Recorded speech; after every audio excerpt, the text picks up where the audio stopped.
Hi everybody, let me switch hands. Okay. My name is Matija Nakić, I'm the co-founder and CEO of Farseer. Thank you to SaaStanak for inviting me to the best regional SaaS conference and very soon even beyond the region, the best SaaS conference. So I think it's really a privilege for everybody to be in this space and to hang out and to discuss things. I didn't really prepare, so I will speak from the heart. And I think it's really interesting to tell the story of how Farseer went enterprise from day one. You don't really see this typically. Our first customer was the Croatian National Lottery, and from then on we more or less went upmarket. We had our fair share of experiments with SMEs. We really did try to be an SME product-led growth company, but it just didn't stick. So very early on we knew that enterprise is the right fit for us. So maybe some of you that are thinking about going upmarket might find all of this useful. Just to explain what we actually do. So Farseer is a SaaS for business modeling, planning and reporting. And this is something that all sizes of companies do. Even before you started your company, you built a model, probably in Excel. And the bigger the company, the bigger the pain. So essentially what we do is help finance teams and all other relevant teams that participate in numbers within a company to make their planning more accurate, much faster, much more agile, much more flexible, to basically have everything in one place. So this really helps them run their business. So you can think of us as kind of the business backbone of a company. The standard VC playbook for startups is, build something small, build it quickly, make it as low touch as possible, have somebody pay you $1 for it. If they can pay more, great. Have a lot of those customers over time, so grow really rapidly in the number of customers that you acquire month over month. And this makes sense for a lot of companies. But for us didn't, and I will explain why. And we also heard a lot of comments in the beginning from VCs that they were very worried about us having service revenue that kind of proved that we were not a real product. But luckily me and my co-founders have this really stubborn streak, so we just kind of went and listened to our gut and ignored a lot of these VC advice that really didn't make sense for us. But then, those same VCs will come back to you after raising Series A and say, why aren't we more enterprise? Because 98% of us wants to go up market, because that's, the only way to really grow, to get to the big numbers that you need to IPO. And becoming enterprise after you have spent 10 years being SME is quite difficult. There are a lot of challenges. You're changing the market segment. Your product and your company is perceived as startup friendly, not really enterprise grade or enterprise ready. There's a lot of details, in what entails to become an enterprise customer and, an enterprise product and an enterprise company. And I think we've mastered all of this really well in a very short period of time. So I will talk about this today. Why did we even decide to ignore the Y Combinator gospel? Well, there are two reasons. One is very philosophical, very mission-driven, and we early on kind of decided that we wanted to be a painkiller and not a vitamin. I've seen a lot of startups in our beginnings in the accelerators that we participated in boot camps that we participated in, and I was thinking like, really?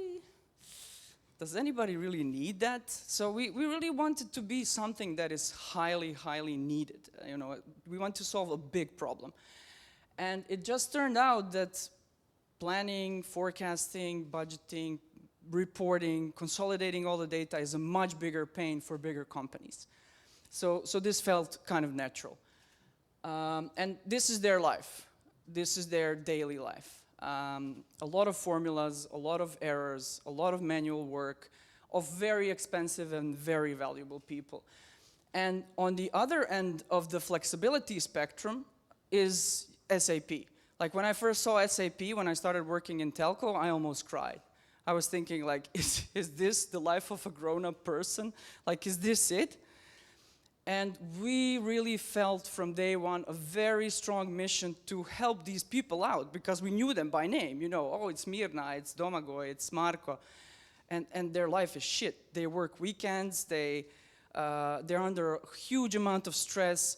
Their CFO or CEO doesn't have access to the right data at the right time, so they're pinging them on WhatsApp on a Sunday evening when they're having dinner with their kids. So this was the philosophical, the mission-driven reason why we ignored the YC gospel or the VC gospel. We really saw that enterprise software is dark matter, and I write about this a lot on LinkedIn. You probably recognize our friend Jennifer Aniston before SAP, and then Iggy Pop after SAP. But it's hard, it's very clunky, it's very expensive, it's very user hostile, and this is something that we really want to change. The second reason is very pragmatical and it's very survival based. We were bootstrapped and we were really in the need for cash. To keep developing the product, we needed cash. And I guess I worked with big enterprise customers throughout my career. I worked with McDonald's, Marriott, Crestron, and so on. So it was kind of natural for me to go into this motion. So I think that, you know, is also one of the reasons why we did all this. So we needed cash, and we thought, okay, you know, let's try to solve the big problems of bigger customers, and then they would give us money, like right away. And this is exactly what we did. Service revenue is an amazing way to get your product better adopted in an enterprise environment and to really help with your cash flow. So service revenue should not be a dirty word. Enterprise have no issues paying 50 or 100K for your buggy MVP. For them, it's just an experiment. If it fails, nobody cares. Nobody will even notice. And I have friends that have given like 10 or even 20% of their company to VCs for 50 or 100K.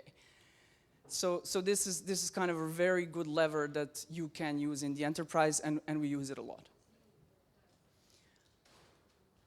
So I will tell you a little bit about our journey in a very kind of succinct way, because otherwise I could talk for hours, and we can talk for hours over drinks. But I assume you're familiar with the Dunning-Kruger effect, and I've just recently seen the graph, and I was like, oh yeah, this is us. This is definitely us. So the y-axis is confidence, that goes from low to high, and the x-axis is competence, that goes from know nothing to guru. And in the beginning, we were definitely at the top of Mount Stupid. Our first customer was National Lottery. They had this huge problem in planning their revenue, which is a very important thing. They had to synchronize their targets coming from 3 different directions, and it was very manual labor for 4 weeks of a couple of people in controlling, doing all that day and night before they got the numbers right. And then when we came back from that meeting to the office, me and my co-founder, who's the CTO, Luka, we were silent for a while because we knew what it meant and what it could mean for us if we solved this. But we're also both computer engineers. We also knew what it entails and how difficult it is. Then I said, like, Luka, can you build this? And he said, this is one of the most difficult problems in computer engineering. And then we were both silent. I was looking at him like, please don't say no. And he said, it will take me 2 weeks. And of course it didn't take him 2 weeks. It took him several months. But in the end, this naivete, I think, is great. And you know, you have to be on top of Mount Stupid to be daring enough to start doing something where you actually, in the course of 1 year or 2 years, start competing with IBM and SAP, which is where we are now. So I love Mount Stupid, and I think it's great. We also had a short period of Valley of Despair. It was the summer before we raised our seed round. We raised our seed round in the winter of 2022, and the winter of 2021, we were at the stage where we had several contracts for proof of concepts. We were supposed to deliver some things to certain customers that were time-bound with their budgeting cycle. And the summer was, you know, that was it. We had to do it. There was no backing out anymore. So it was long hours, very stressful. I did a lot of what I call parent-teacher meetings with the customers. And in the end, we managed. We prevailed, and everybody got their solution in time, and they built out their plans, and they got their reports. So it was a happy ending, but it was a very, very stressful summer for us. That was our valley of despair. And definitely, I would say now we're climbing the slope of enlightenment, and we will see. I hope there is no plateau. I hope we can just keep climbing, and this is kind of a short version of our journey. So how did we even win first enterprise customers with MVP? The biggest lesson for everybody, and I keep repeating this to everybody that has anything to do with sales or is a founder, find pain. Find pain. Don't be nice, don't be cute, don't be, you have a lovely product. Be like, give me this now. And we really had this with the first customers. For example, Croatian Telecom, which is the part of Deutsche Telekom Group and the biggest telecom in Croatia, took us like 1 month from the first demo to signing the contract, which is quite exquisite for enterprise. But we just found pain, and we found the right people, and we targeted them with the right pitch. They all took a risk on us, that's clear, but they took that risk because of that pain. Think about yourself personally. If you had a flu, would you take medications from a non-doctor? You probably wouldn't. But if you had terminal cancer, you would try anything. So not that I'm comparing Excel nightmares with cancer, but there can be analogies in this. You need high amount of pain for somebody to be willing to risk, to take a high risk, because you're a startup and you could disappear like tomorrow. We co-built, so we didn't have all the features. We barely had any features in the beginning. But we showed progress week after week. We just showed up, here's what we added, this is cool, this is a new graph that you now have, this is a new formula that will solve that problem that you have. And they added a lot of input throughout this whole process, which was really amazing. And they felt, that they are part of something bigger than just solving this problem, because they knew we were a startup, we were building something that can be potentially a global tool and so on. And what we lacked in product, we made up for in passion and in showing up and just being there for the customer all the time. This is the email from our project leaders in Croatian Telecom, where the main girls are thanking us because for the first time in history of Croatian Telecom, they submitted the forecast before their deadline to the Deutsche Telekom Group. They were usually late. Now they were before the deadline.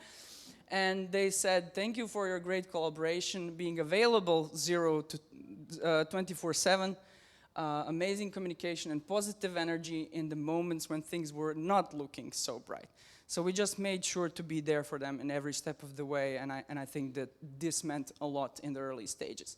So phase 1 was really doing things that don't scale, and I still insist on doing things that don't scale, because I think startups start thinking about scaling way too soon. The thing that we focused on a lot and still focus on a lot is delivering value, and then finding a way how to build a system around delivering a value. So what we had in the beginning was founder-led sales, founder-led implementation, founder-led programming. Kind of tribal knowledge. We knew a lot, but everything was in the heads of particular people. And a lot of customer love, but no real structure, no way to measure that customer love. And, like I said, we were really focused on creating the value for the customer, which we are still. The phase that we are in now is basically building systems from those behaviors and those values that we had from day one.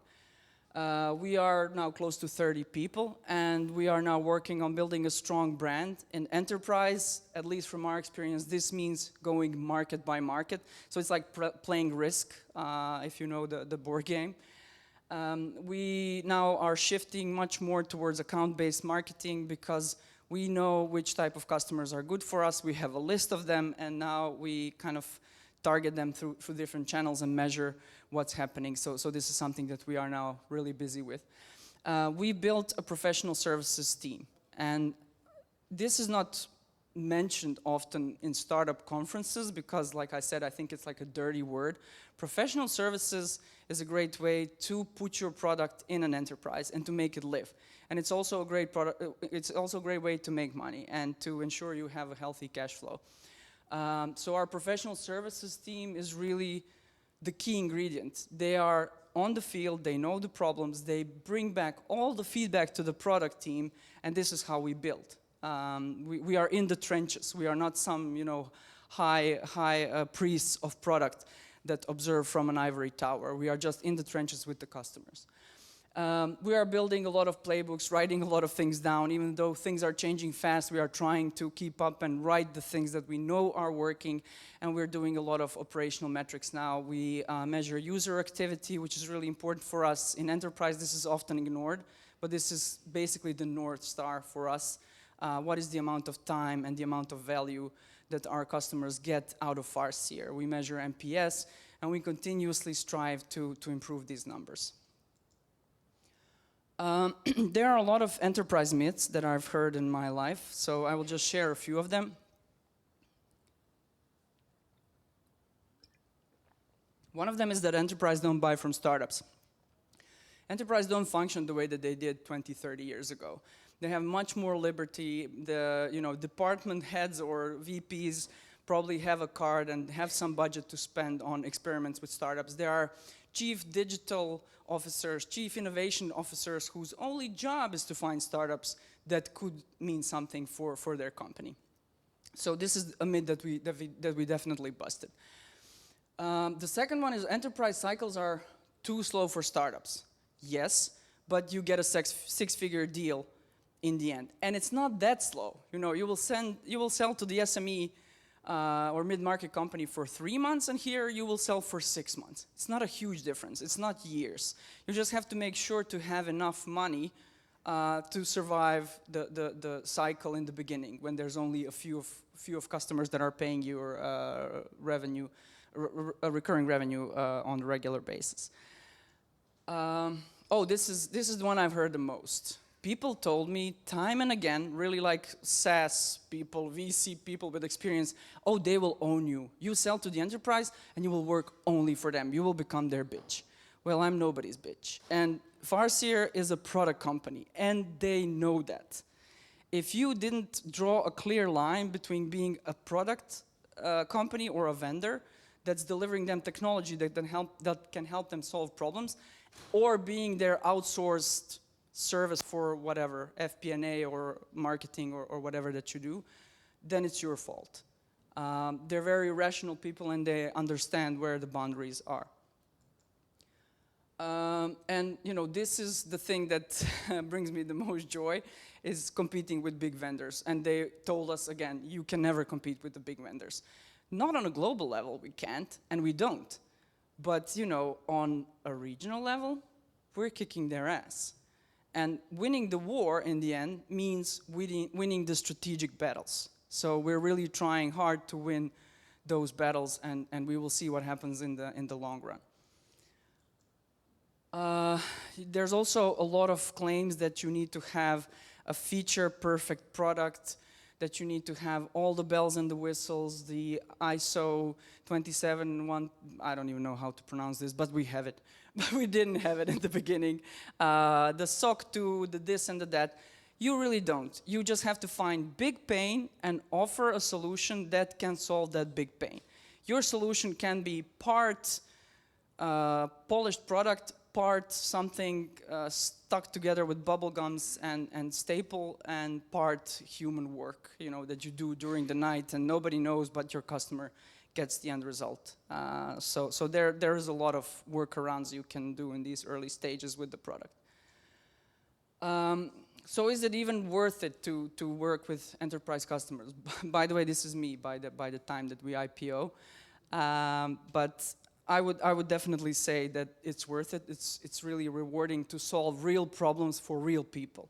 Maybe I'm just that type of a person. It's very hard for me to look at some analytics and come to some conclusions. I'm very intuitive, and I like talking to people and understanding what their problems are and then helping them solve it. And basically the entire company is built around this. So we're loving it. We love working with enterprise customers.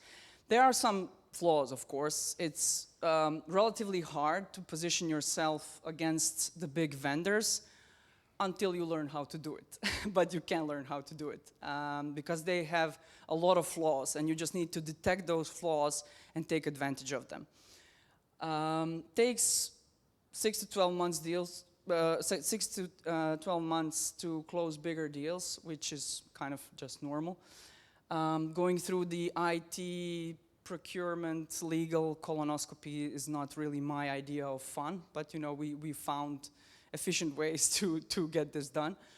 And one big risk is that if you screw up once, the whole market will hear about it. So you have to really deliver to every single customer because reputation is everything in enterprise. The good is you can have six-figure deals, even early on. And this is amazing. We have six-figure ARR customers now. So this is what we're going towards. We basically have no churn. Our NRR is 120% and growing. And this is something that we really want to, this is the number that we want to like just crush. You know, one day when somebody in Silicon Valley opens the Farseer deck, I want them to see 148% and be like, what are these people doing? So this is something that we're really focused on. We really love to land and expand, and it works great in our case. There's a very fast feedback loop within a community. So if you make one enterprise CFO or director of controlling happy, they will tell it to all their peers.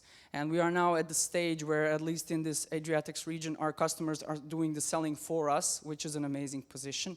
And we hope we will be able to expand this on other territories as well. There is really strategic product feedback. Our customers started hacking Farseer and using it in ways that we never imagined, which really informed our vision of the product and vision of the entire company. And this is something that I think it's much harder to get from user sessions or analytics from the product. So this is something that I really love about working with enterprise. The crazy, we went through the bad and the good, and this is the crazy. I think this is Jack Ma's tweet about UiPath's history. I don't know if you've seen this, but this is the wildest set of numbers I've seen in my life, and I thought it was worth showing. So it took them almost 10 years to get to 1 million in ARR. They started as a kind of consulting company for processes. They are an RPA solution. In 2016, they started selling to the enterprise, and it took them then only 6 years to get from 1 million to 1 billion. So doing enterprise the right way means that in the beginning it will be a bit slower, but then when it goes, it really goes, because you know the size of the contracts are just so big. In the end, you know, I think the segment really doesn't matter. We work with enterprise because this was our destiny, clearly. The product even doesn't matter. What matters is that you find something that you believe in, that you find some wrong in the world that you want to correct with your work, with your product, with your company. If you're a founder or if you're a person working in a company, it doesn't really matter. You have to have some sense of purpose getting up for work every day. And you have to find a hill that you are willing to die on. We found our own. I hope everybody finds their own. And I think it's very important not to forget to have fun. We have to have fun. These are the SAP founders. These are the Farseer founders. I believe fun people make more fun software, and our customers can confirm that this is the case. So have fun, guys.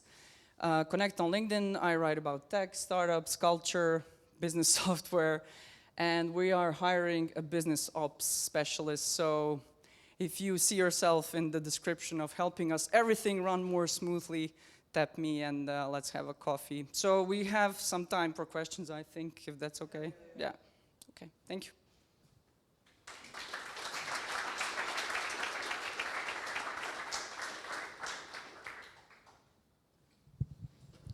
Questions? I see. Super.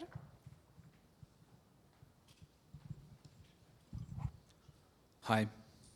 Hi, Matija. Yeah, Hi. I have a question regarding how do you manage, how different are your enterprise customers in terms of the product that they need? And how do you manage to stay on the course with your product? They're not very different.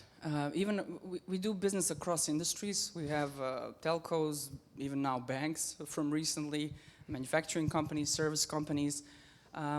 we've managed to distill it to some basic set of rules. I assume, because it's finance, so it's math in the end of the day. And it hasn't been hard for us for now, to have a unique product and to solve things in a unique way for all our customers. Thanks.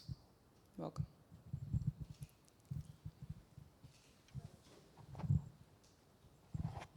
How much do you need to customize the product when you go to a new customer? Basically, Farseer is, you can think of it as, Excel, just an enterprise version of Excel. So our professional services team, some of them are here, they go to the customer, they analyze their data, they analyze their processes, and it takes a couple of months, depending on the complexity of the customer. But we're really deep. We're there, we're sitting there, we're doing everything, and then educating the internal champions so they can maintain Farseer after we leave. We really want to do a good job so it sticks. Is there a repeatable, scalable way do you approach your enterprise segment at the moment, or you're still learning? Well, it is repeatable, and it will become scalable as well, because we have a clear pain, a clear persona, a well-defined ICP, and we now already have kind of a sales playbook of how we approach these enterprise customers. So this is now just a matter of volume, which is something that is already coming with ABM, inbound marketing, SDR mechanisms that we're using. So that's the stage that we're in now. Hi, you mentioned that some people frown on the premise of focusing on professional services, having them as a part of your basic package. So is it because of probably because it scales linearly per customer, you need to have a team ready to go? Or is there some other reasons why I think it's yeah, not it's not so scalable, which is a given. But I think there's a lot of stigma around it. Even Andreessen Horowitz had a really good article about explaining to the other VCs why service revenue is not always necessarily a red flag, because I think they are careful, the VCs, and I can understand why, because I've also seen a lot of companies that are masked as product, if you get what I mean. They have something, but then in the end they do a year of work and it's basically a project. And maybe they have their product as a tiny kind of catalyzation device that helps them to sell and maybe to speed up the delivery a little bit. But if your business model is essentially focused towards enterprise, and like with us, we will not scale our professional services, I assume, I don't know, maybe I will eat my own hat in a few years, but we will not scale our professional services to hundreds of people. We will we're already transferring the knowledge of the technology and of the processes to partners. So they are our scaling mechanism. And this is kind of a classical SaaS model in the end of the day for enterprise. Salesforce is doing it this way, Microsoft is doing it this way. So I think it's only important that you try to find the VCs who are reasonable enough that they want to go deep enough to understand why you have this. Because if you're not doing it, if you're not implementing your product, how are you supposed to learn somebody else to do it? There is no other way, right? Hi, my name is Dinko. I want to say every single word, every single sentence what you said resonated with me. Really great product, great company, great presentation. I don't have a question, I have one small comment. I worked for the big companies, then I worked and sold my startup, and I'm now working again for the very big companies. There is zero difference. You said few times, as a startup, you have to fight with the purchasing department, you cannot make mistake. That's correct. And trust me, the same is for the enterprise with enterprises. There's no difference. Thank you. Thank you, Dinko. Okay, that's it. Thanks, everybody.